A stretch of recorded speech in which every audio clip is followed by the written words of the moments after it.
So, welcome for the second session. So as I introduced myself, I am Rajesh. I am PhD student and lecturer here. My work is particularly on Indian philosophy, and actually Jay has given a very good foundation for this workshop on foundations of arts before so that it becomes easier for me to start this session. As Jay was mentioning, 10% of art, whatever is practiced today, that is a minimal portion of what entire art would have been, what entire art would have consisted. Art would also consist of thought, apart from execution. Mostly the idea, like he gave this example of Nataraja, idea of Nataraja can be manifested in various forms, in dance, in music, in literature, in painting, in various ways. So, right now most of the focus and energy of the practitioners is going into the skill of the art than the original idea. They are not debating the idea of Nataraja, more they are debating the execution of this idea. So, art, particularly Indian art, it is there are umpteen examples where one can say most of the artworks, you take anything, be it literature, painting, sculpture, architecture, any of these things, they are heavily loaded with questions about reality, inquiry into reality. We will see some examples in the next session. So actually the next session is about art as an inquiry into reality, but before that I thought I should touch in this session about reality as such. How much of thought people have put in addressing this question, what is reality? It is a question which every human, whoever have set their foot on earth since time immemorial, would have got. It's not anything specific to a particular time or place. Anywhere, it would not be an exaggeration to say that there would be no place on earth where this question was not asked at some point of time or other.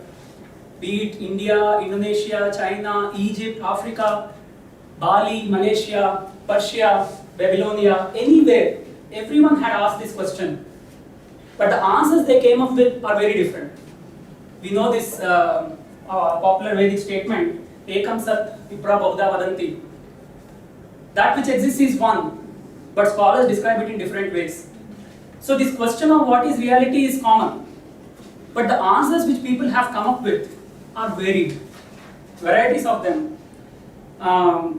It's like millions of people have put billions of man-hours in approaching this question, what is reality, and they have come up with a few lakh varieties of answers, out of which a few thousand of them developed into full-fledged philosophical schools or systems, from which a few thousands are passed down to us, from which a few hundred are available in public domain, out of which each of us know hardly one or two, even that to kacha kacha. So, the moral of the story is it's actually a very sad story.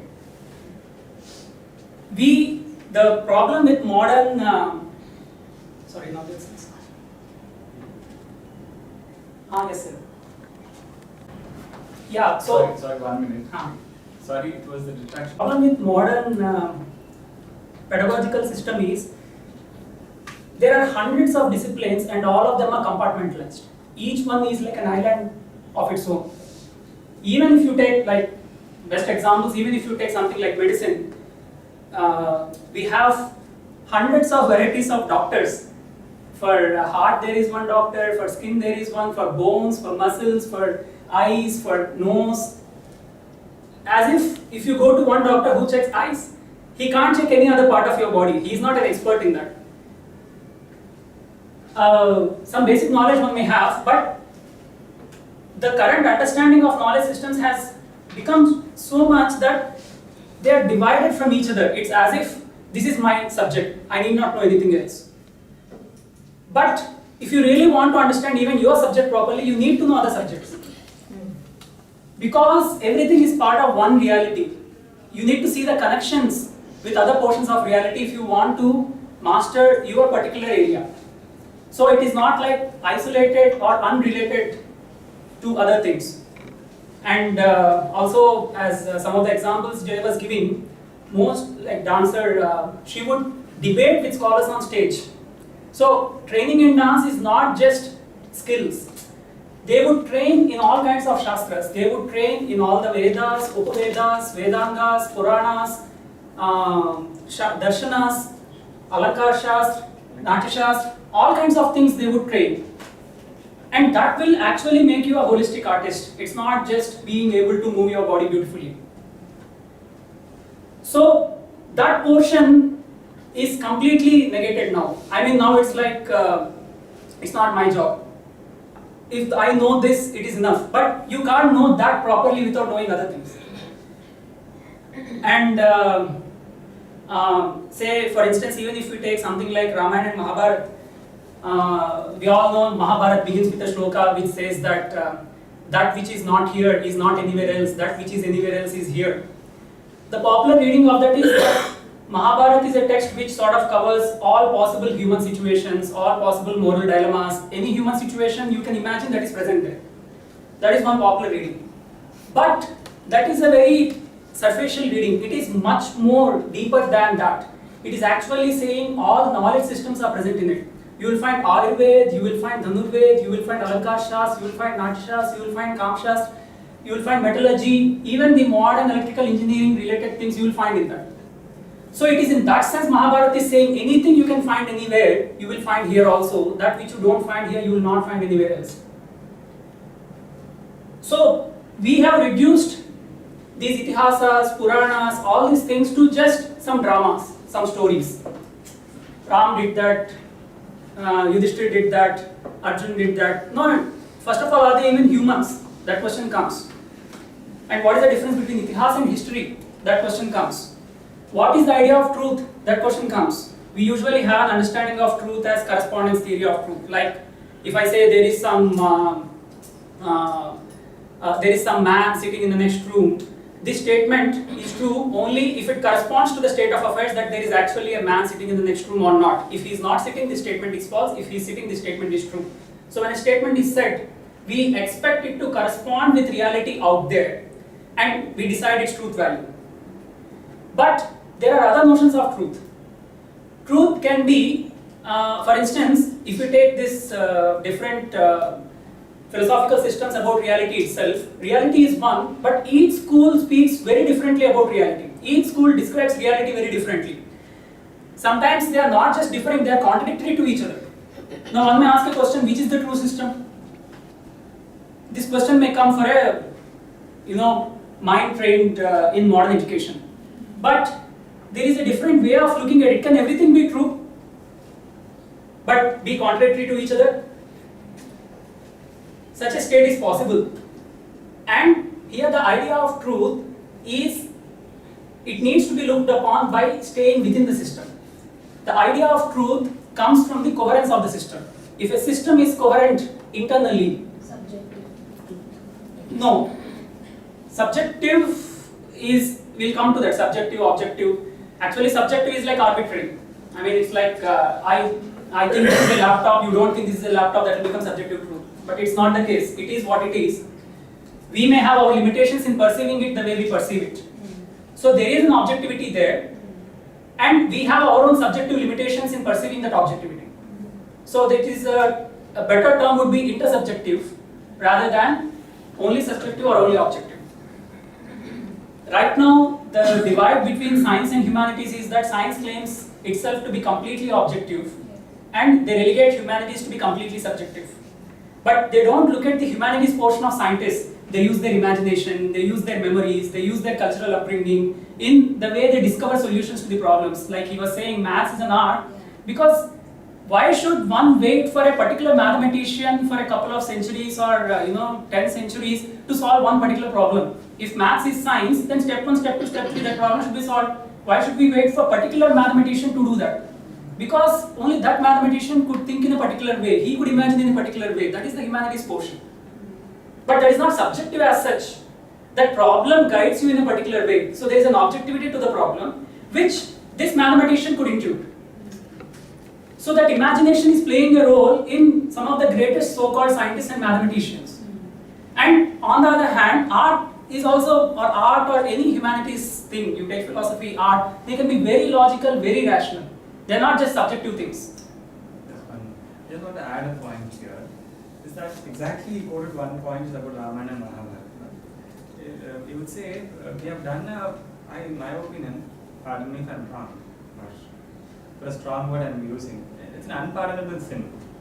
I would say we have relegated Ramayana and Mahabharata to be stories, like short stories and novel stories. You can't ruin a kavya more than that. No, there is nothing you can do for itihasa like that. Itihasas have been reduced to chapter 1 novel, chapter 2 volumes of 6 novels.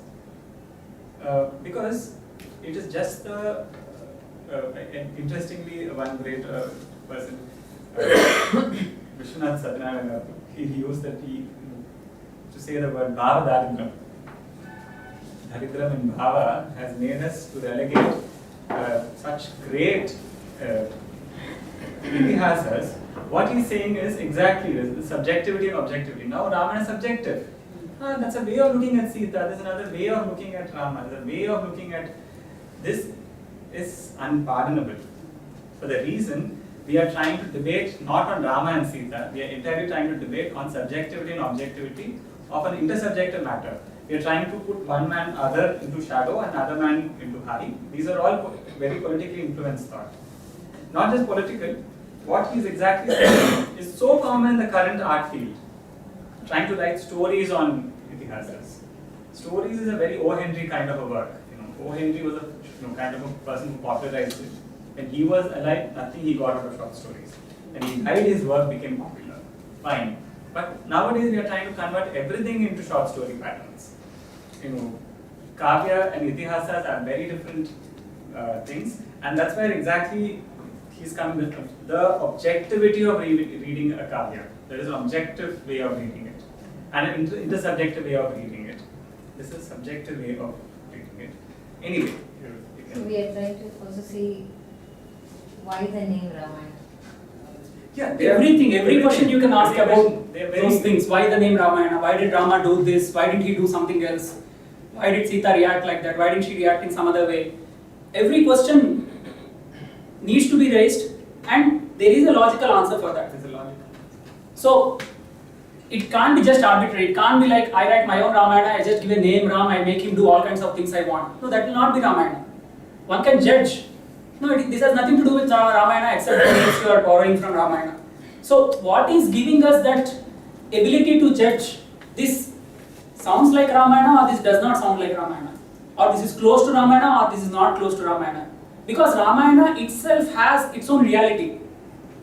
It's like this table and the laptop or whatever, this room, it has its own reality. You can't just walk through it. I will imagine there is no wall, I will walk through it. No, wall will not allow you.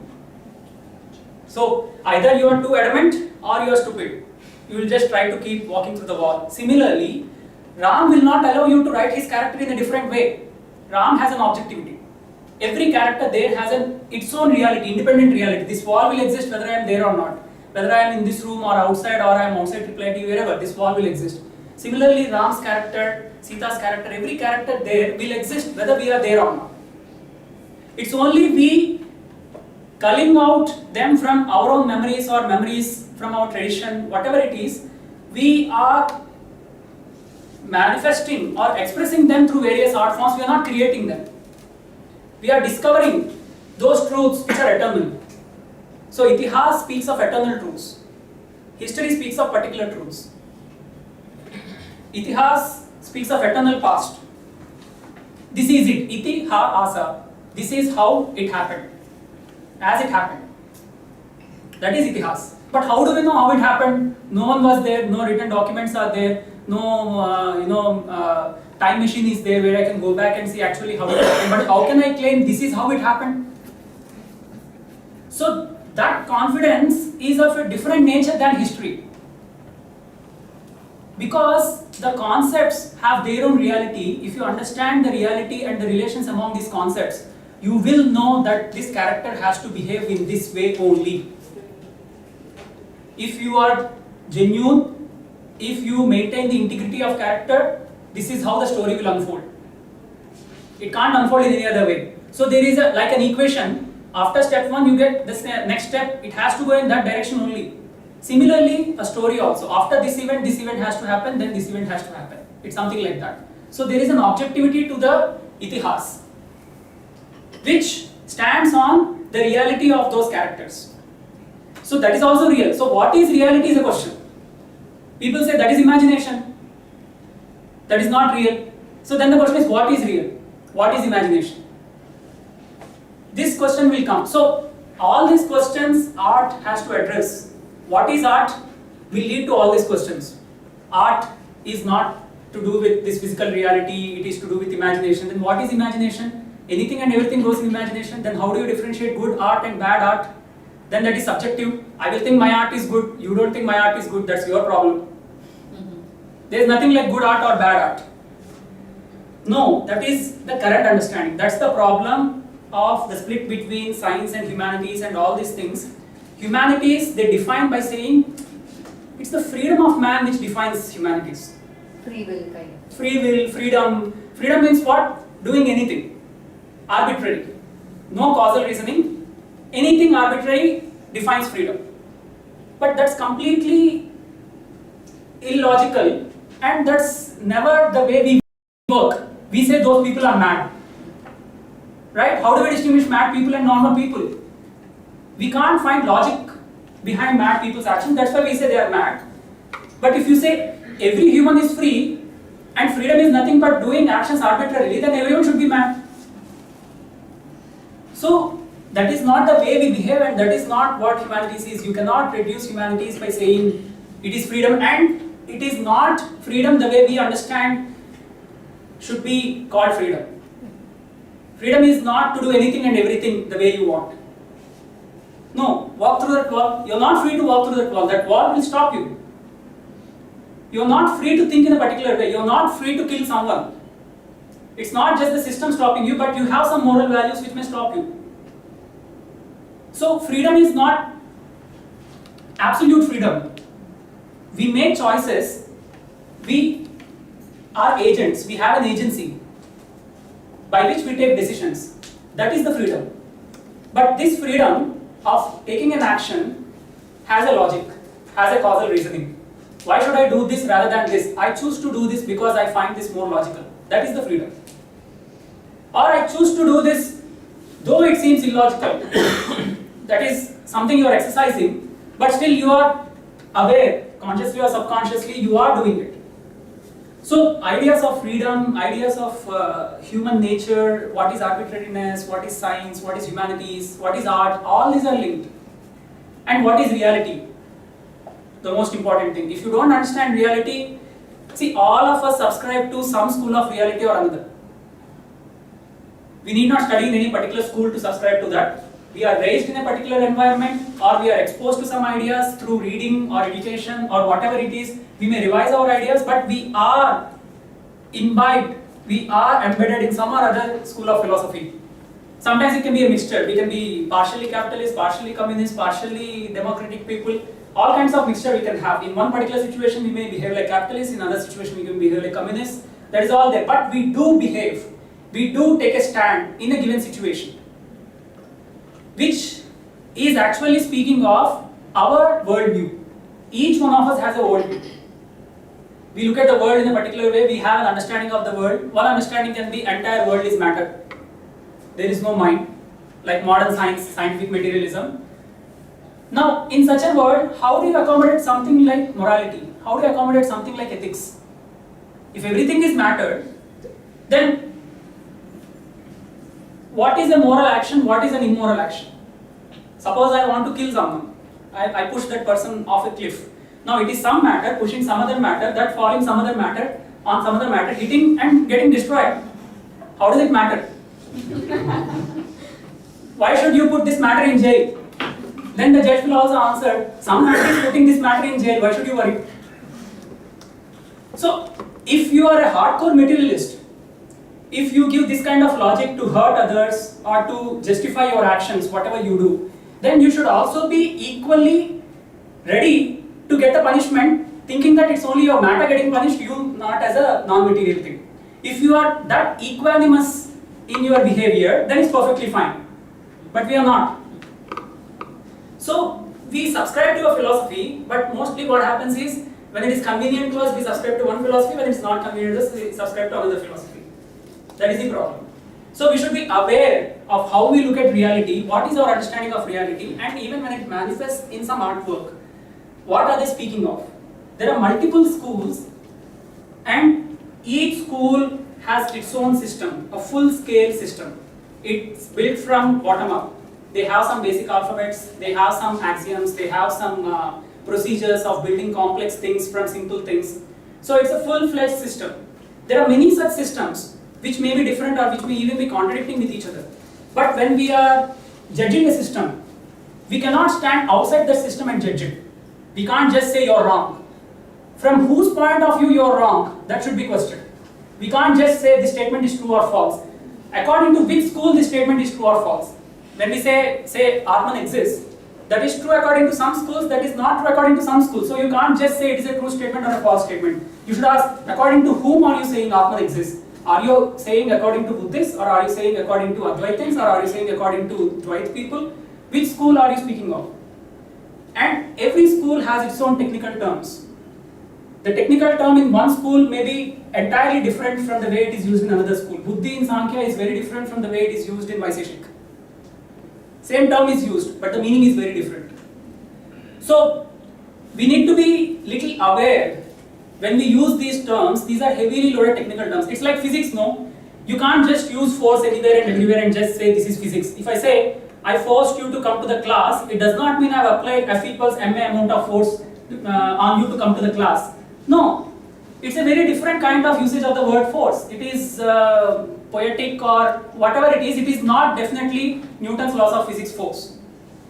Or when I say, I forced myself to go to the class, if you want to read it according to Newton's laws, it actually contradicts it, because Newton's first law says an object which is at rest or in constant motion continues to be at rest or constant motion unless some external force is applied on it. Then how can I say I forced myself to go to the class? I am not external to myself. This will violate Newton's laws. But this is a valid statement in English. So you shouldn't confuse the force in physics to the force in this statement. You should know this has nothing to do with the force which is used in physics. That is a frozen word, that is a technical word, it has its boundaries, and whenever we use it, we should use it in that particular way. Similarly, every one of these disciplines in humanities also, in arts also, they are technical disciplines, they use technical jargon.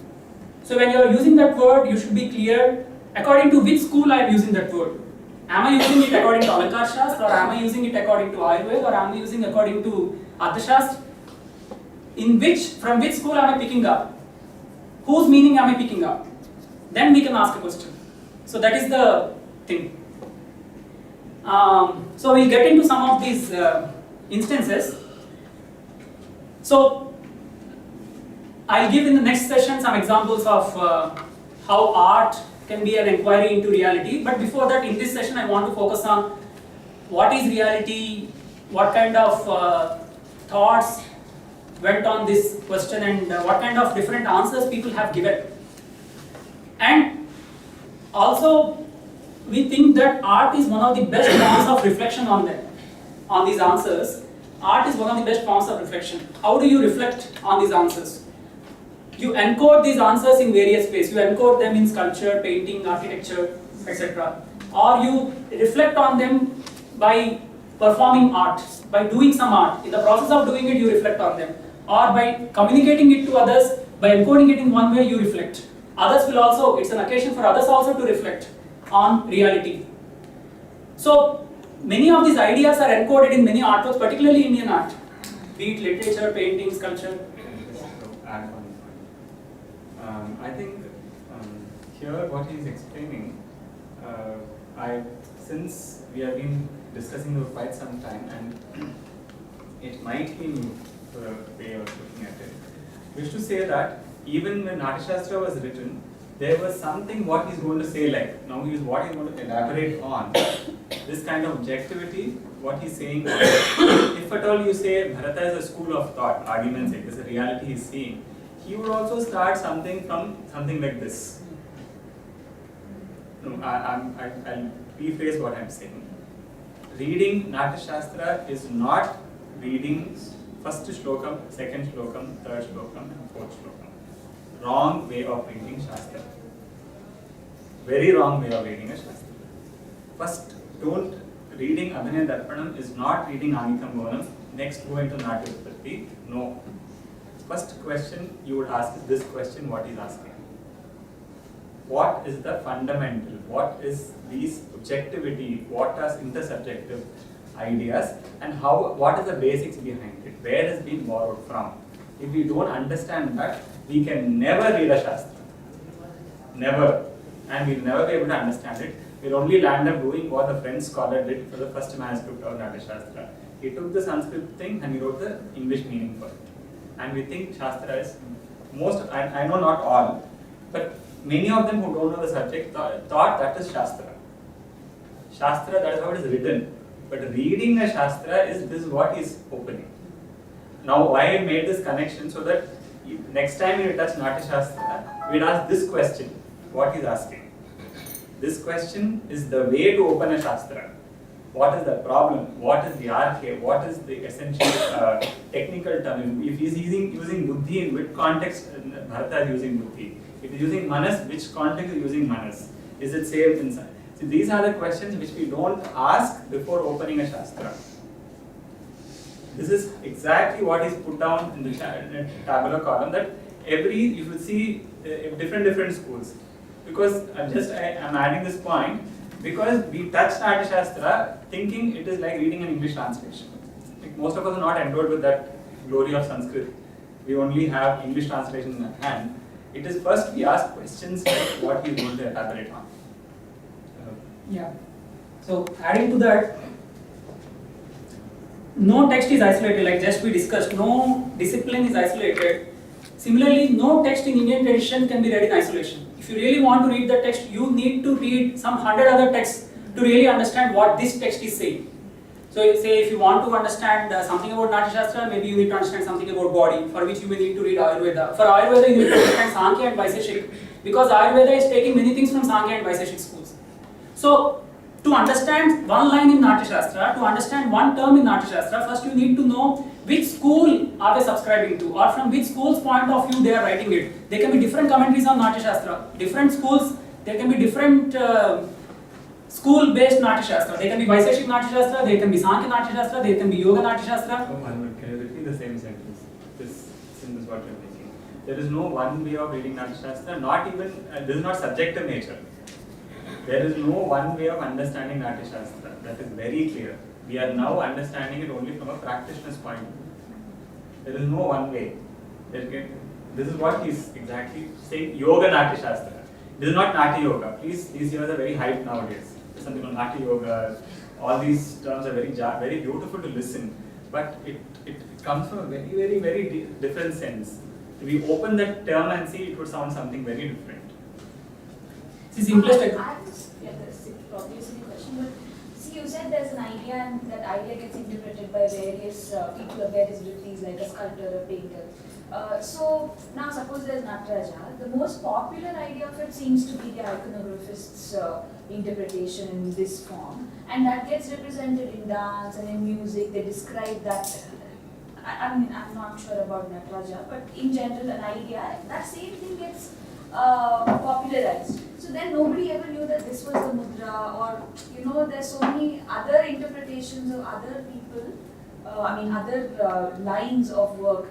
That interpretation never became popular. How is it like that? That is based on easy to access for a common man. Icon is far more catching to the eye, and it's far more relatable to a normal man. Hence, the icons catch. The moment you think it's difficult to think Sri Krishna without a peacock and a flute. Because that's the most biggest service what the Vishwakarmans have done to the community, and in a different way, it is also a disservice. Yeah.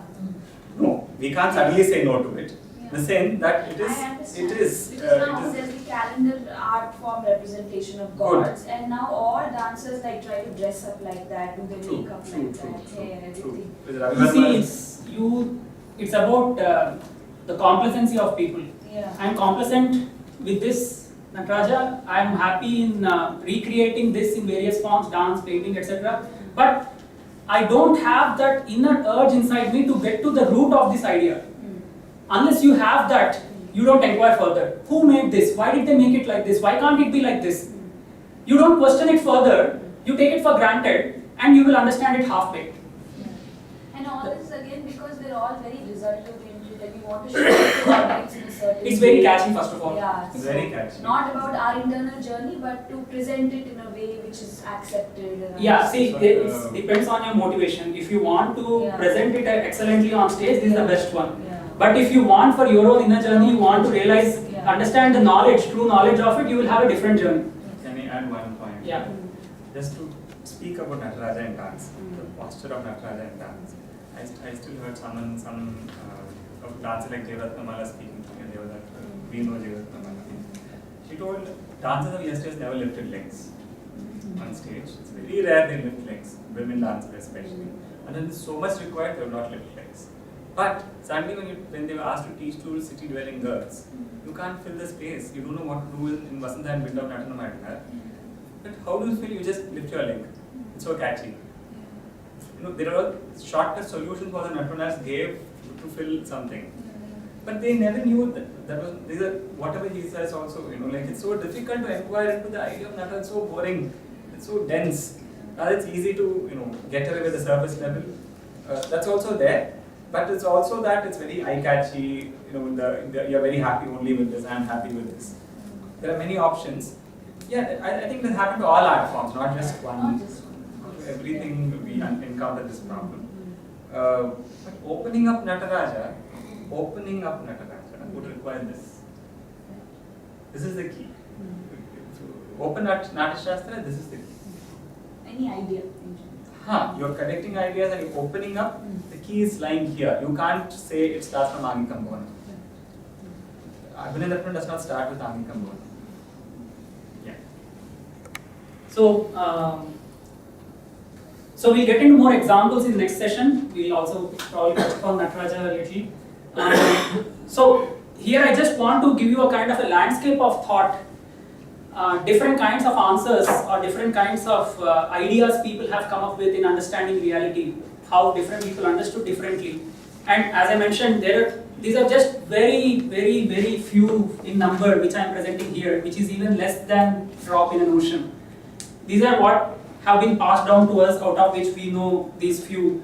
And there are many more which I am not covering, but there would have been many more, thousands of more different ideas of reality, which we didn't encounter at all. So many thoughts have come and gone. Maybe they will come in future again. Maybe they will be revived later. Right now, some thoughts are available to us. So, but the interesting thing is how much time man has spent in reflecting on reality, and we will actually wonder, did these people have no other work? Why did they spend so much time on building such full-fledged systems? For whom? We are living reality. I mean, we are doing our day-to-day work. Why do we need to know all these things? It has nothing to do with practical life. Yes, true. I mean, you can do with your day-to-day practical life without knowing any of this. It's not necessary for everyone to know.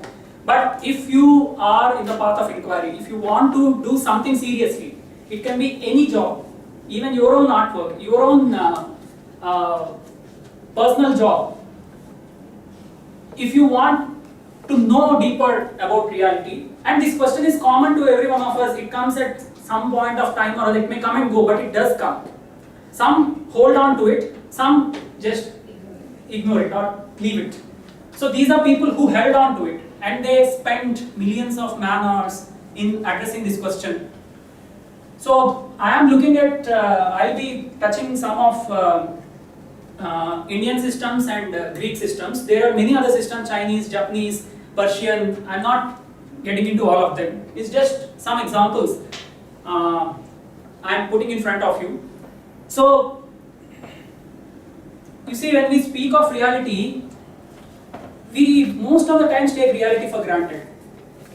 It's like we are already born into reality, so many things are easy for us. It's like cycling or swimming, we take them for granted. But if someone asks us to explain how do you cycle or how do you swim, we can't explain. How did you learn cycling? No one can explain. How did you learn swimming? No one can explain. You should just try it, that's all we say. Similarly, reality, what is reality? It's very difficult to explain. I think Augustine or Thomas Aquinas, one of them said, if you ask me what is the time, I can tell you, but if you ask me what is time, I cannot tell you.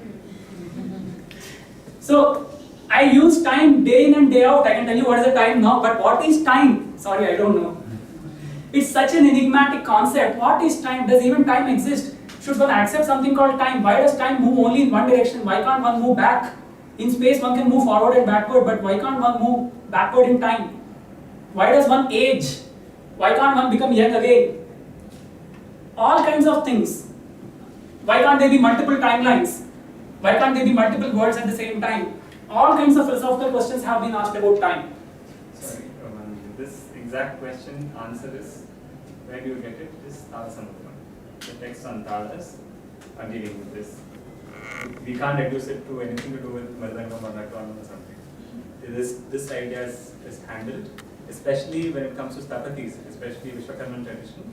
They handle the idea of time very precisely and space very precisely. And both are measured in the same unit called Tada. Time and space is measured in the same unit called Tada. And the rest in space and time are one. Sorry, we will not suddenly mix everything. What he's saying of multiple realities, multiple time scales, multiple things, there are deeper discussions about it. If someone wants to take up works on art, that is a very valid idea. Yeah. So, similarly, question of what is reality is a very deep question. We are all engrossed with reality day in and day out. We do all kinds of things, all kinds of activities. But if someone asks what is reality, we need to stop for a moment and then we say, I never thought about it. I mean, what is real? Is there something called real? Are we in reality or are we in a dream? And even if we define what is real, what all entities are real and what all entities are unreal, out of the entities which we deal with in the day-to-day life, how many entities are real entities, how many are unreal entities? What is the nature of imagination? Is it real or unreal? Again, questions of what is subjective, what is objective. All these questions will come.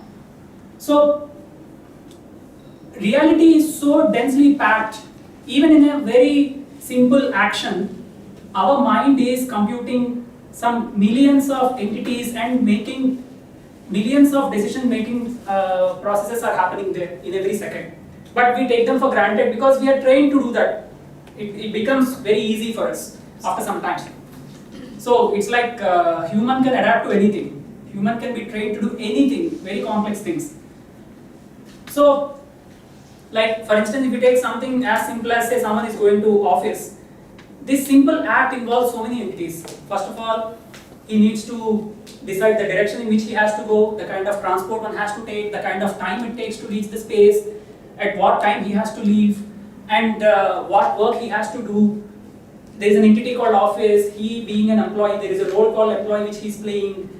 All these things are actually playing a role in he deciding the next step.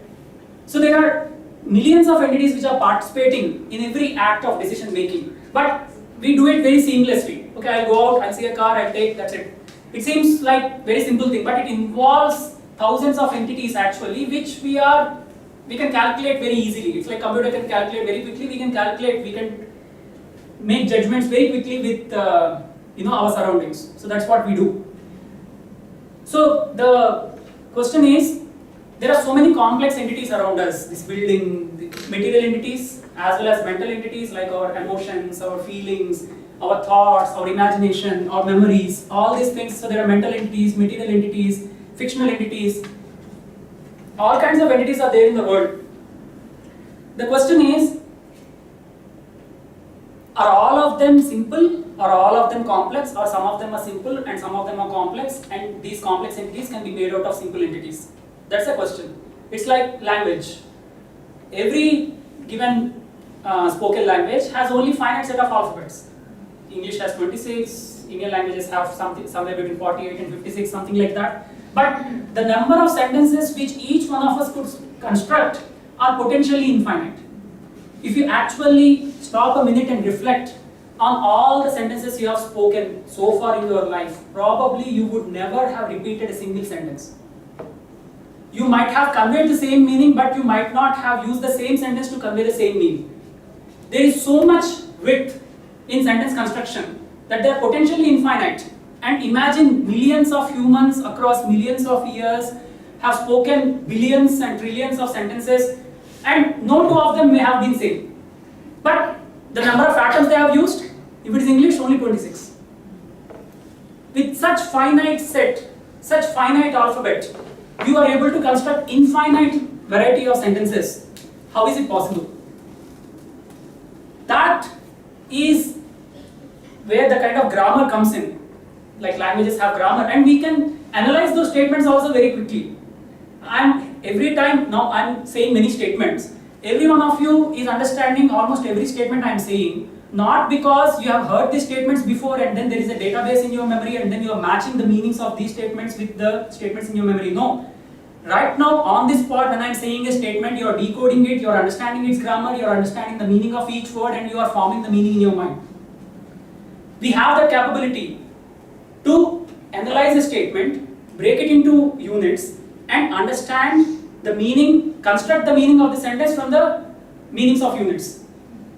In that sense, Chomsky says, we are all born with an innate grammar. How do children learn language? It's still an enigma.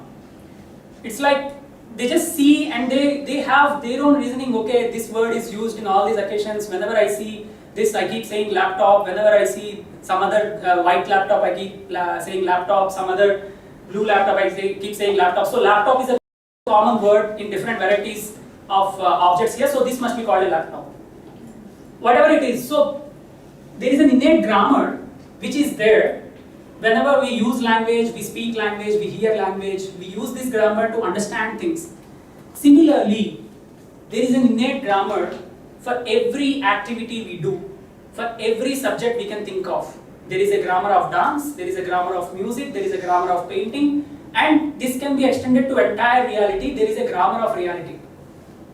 If you consider reality to be a huge complex sentence, are there some finite set of alphabets out of which this complex sentence is built? That is the question. If there are, answer is not necessarily affirmative. Some say there are, some say there are none. If there are, then how many are there? And what are they? And how is this complex reality built out of these simple atoms? Those questions come. And similar questions can be asked about any art form. It can be music, it can be dance, any of these things. What are the basic constituents of movement? What are the basic constituents of music?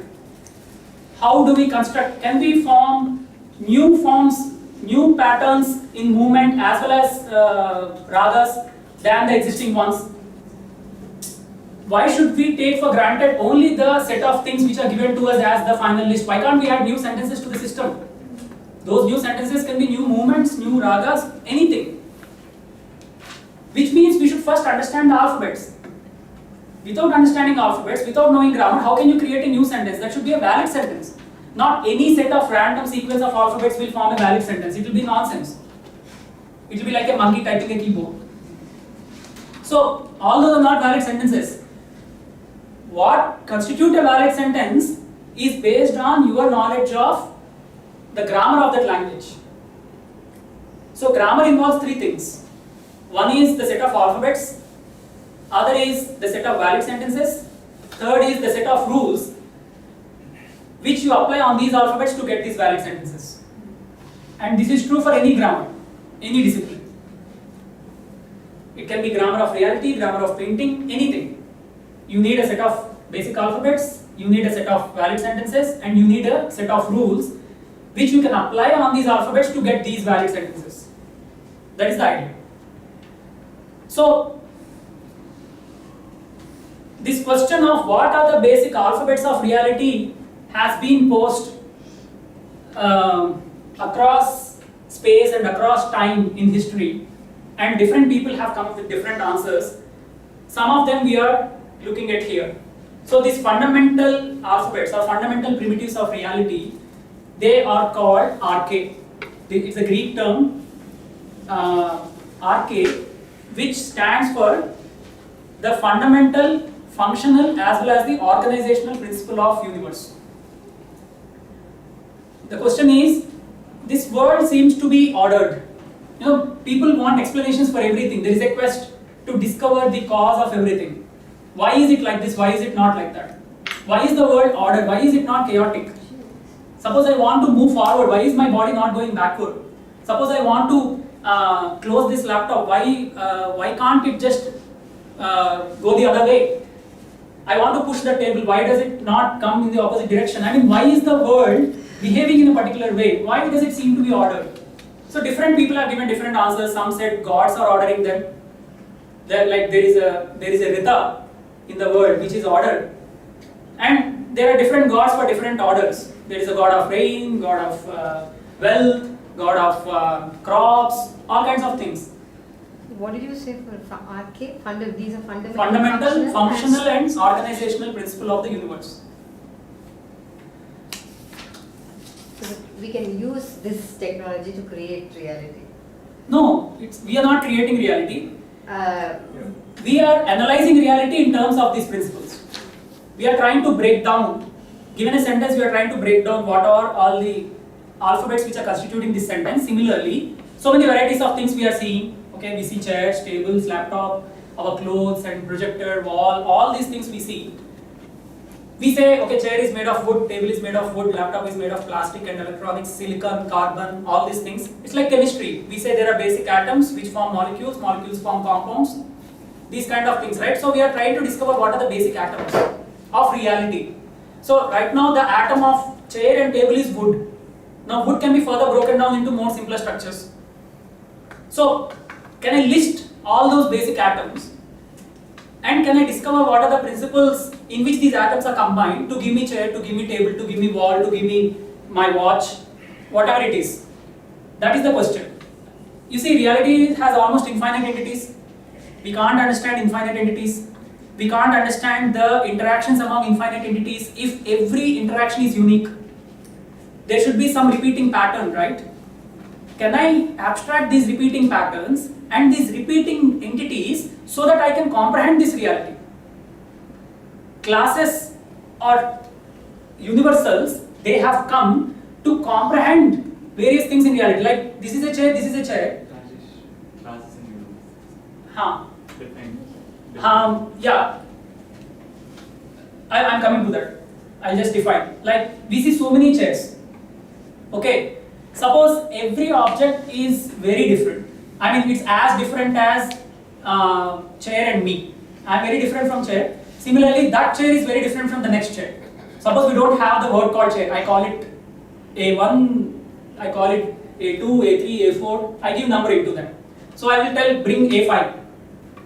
You need to know what is A5 and bring it. Now, imagine every entity in this room is given a unique name. And imagine every entity in this building, outside this room, in this building is given a unique name. Every entity in this world is given a unique name. We have to remember every entity's name. And no entity has any commonality with the other entity.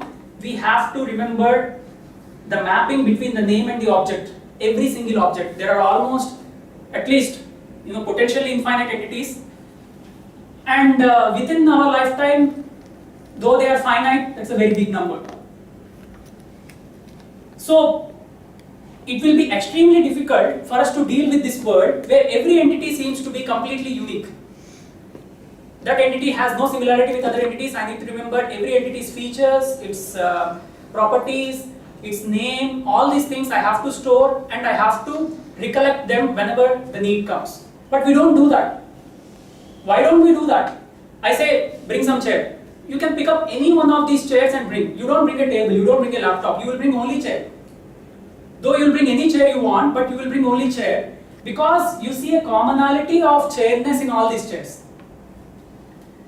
It is because that commonality is there, I can separate the things in this room. Okay, these are all chairs, these are all tables, these are all people, these are all projector, this is laptop. I can separate these things in this room and I can also act based on that. I can say, okay, I can't eat chairs, I can eat only some food.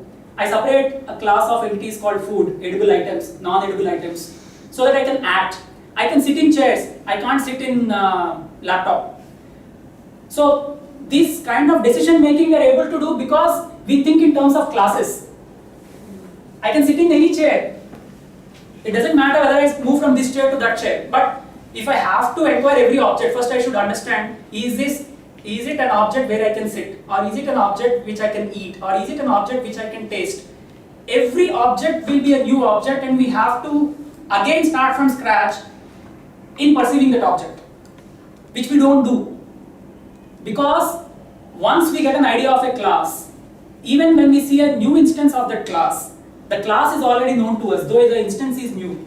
So we behave with that new instance in an old manner because the class is old. It is these classes which are helping us order this world. That is what Plato says. Plato speaks of forms. He says forms are gods and they order the world, because if you don't have universals, you can't order the world. Universals help us order, no?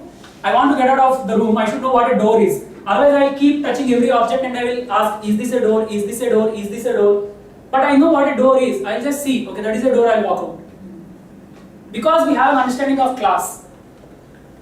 And Plato was the first one who sort of linked the mythology with reason. Before Plato, before him, Socrates, and before that Thales and all these people, there was a mythological understanding of reality. Like there are gods for every specific thing. If it is thunder, it is Zeus. If it is rain, it is some other god. If it is wealth, it is some other god. These kind of things are there. Plato actually said these gods are nothing but these classes, are nothing but these universals. He actually, yeah. Sorry, one minute. A very important understanding that the classes what he is speaking is what is our Traishram, Chaturshram, Vishram, Khandam and Sankhya. They are not Dala units, they are not any count, but they are classes. They are jatis. You know, it has to be thought from a very different angle. In particular instance, what he says was instance. One of the instances of this idea is this counting of 3s and 4s and 5s in the Tara scale. The class is far different. The basis, can we call it as the basis? Though it's of course something like that. But just to be little awakened and cautioned that we can't take these things to be so within our hand. They are deep ideas, because when you hit one of the basic texts of Tala text earlier, accounts of Deshi, or even when you read the commentaries of Bharata, especially when it comes to the ideas of Chachaputa, the 5 major Talas, it is such a big mistake when you read it directly as a particular instance, as someone is taking a Talam like this. It's such a big, drastic misunderstanding of the Tala system itself. Because he is speaking something like this, at this level.